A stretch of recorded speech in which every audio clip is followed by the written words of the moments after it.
Welcome to a Look Back Machine Shorty. Today, we look at Steve Martin trying to stretch his acting chops. The film is Shopgirl, which was penned by Martin based on his own novella. Here's director Anand Tucker with the story of working with Steve Martin on Shopgirl.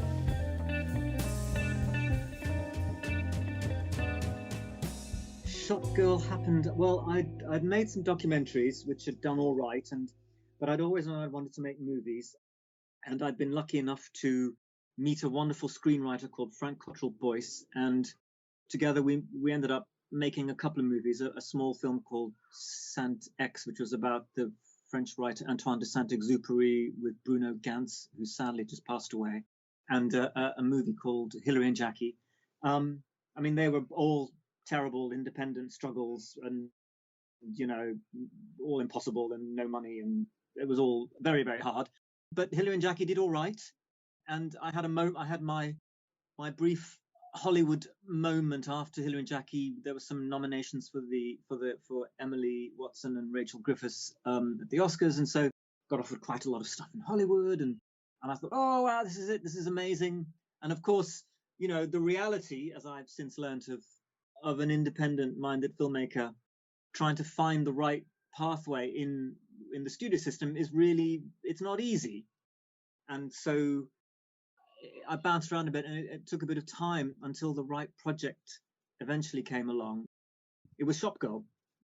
I was sent the script, and I read it. It's that cliched story. I read it literally in a couple of hours, opened the page, and it was so beautifully written, because Steve Martin had written the script himself from his own novella. It was so beautifully written. I was captivated, and I threw my hat in the ring. Was flown out to go and see Steve, and we had lunch in New York. The incredible emotional delicacy of that script, and it really moved me. It really moved me. I had been in a relationship with my very first girlfriend for 10 years who had a lot of mental health issues, suffered from severe depression and anxiety, and that had been an enormous struggle in my early 20s being with her. And so there were so many echoes of Mirabelle and how that character was drawn and how truthful she felt. And then something in the kind of unvarnished, quite hard look at the male character. I sort of thought, okay, this isn't trying to soft soap things. This is quite uncomfortable, and it's truthful.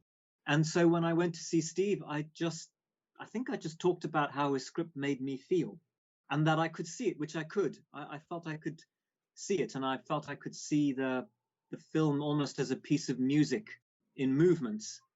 And I can't remember. I think I sort of had the kind of colors in my head already, which felt like they would slowly move and transform all the way through the film from the beginning to the end to reflect Mirabelle's kind of internal state of mind. And I don't know, I think maybe it was just that I spoke from the heart, which is what I think Steve responded to, because I think his novella and that screenplay are very much from his heart. So I think that's where we connected. But here's the remarkable thing about Mr. Martin, and I really mean this. He really let me make the film I wanted to make.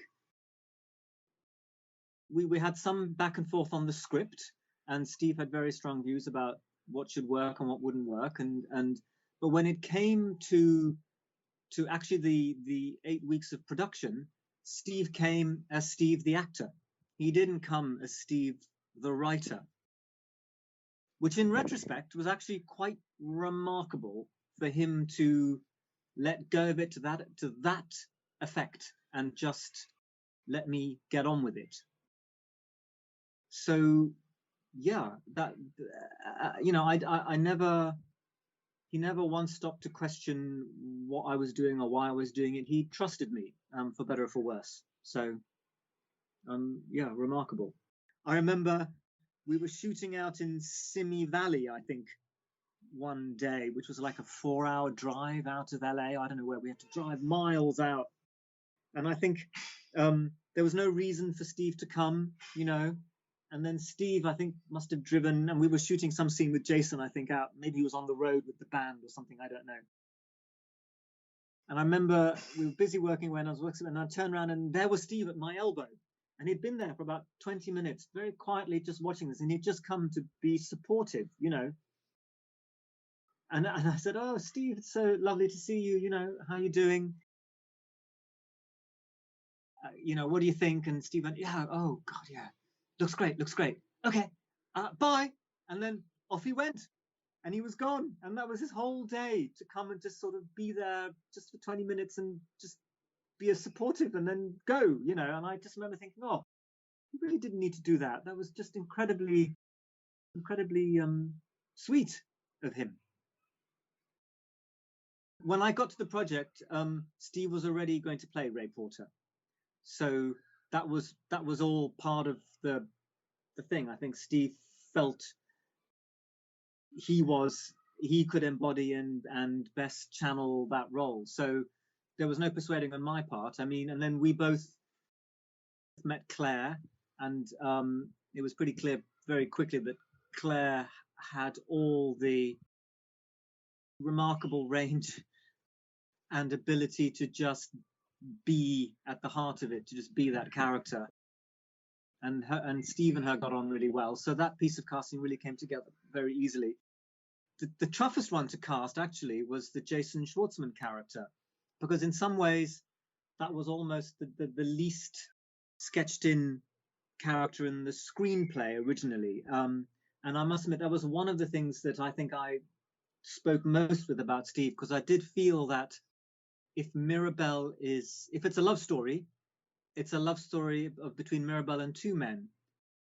That if in the end she was going to have that end moment with the Jason Schwartzman character, that had to feel earned as well. And so we had to find the right person, and also perhaps encourage that person to really live and in some ways help create that role, because that was the one thing in the film that wasn't as fleshed out as everything else was. And so I remember meeting Jason Schwartzman, and obviously admired his work with Wes Anderson, and immediately thinking, okay, there's something about this guy, this young man. And Jason took it on, and Jason kind of took Steve's beautiful spare prose and kind of created, as if you see the movie, created this character who in the end is worthy of Mirabelle, which was no mean feat. And I think it was incredibly brave of Steve, who at the time, and still does, is making these huge Disney or funny movies, and so for him to play a quite dark, quite troubled, but very still deep kind of anti-hero in a way, without resorting to any cheap laughs or gags or tricks in any scene, and in a way letting Jason have the laughs, in the movie, I think it's incredibly brave. He didn't need any persuading. I think that was the character he wanted to play. And I think for him, the real Steve Martin, and I, I don't want to give any confidences away, but the real Steve Martin is actually an intensely private, very, very shy man.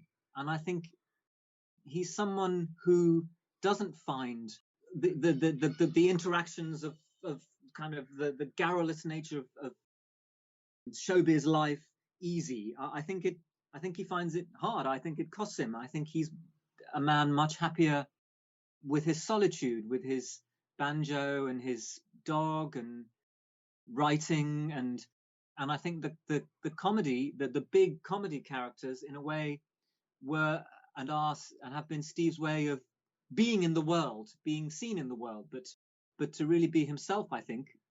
And I don't think he'd disagree with me. It's not easy, and so I think this is the only time I've seen him play this other side of him. I said earlier about how shy Steve really is, and he's just beautifully such an incredibly sensitive man as well.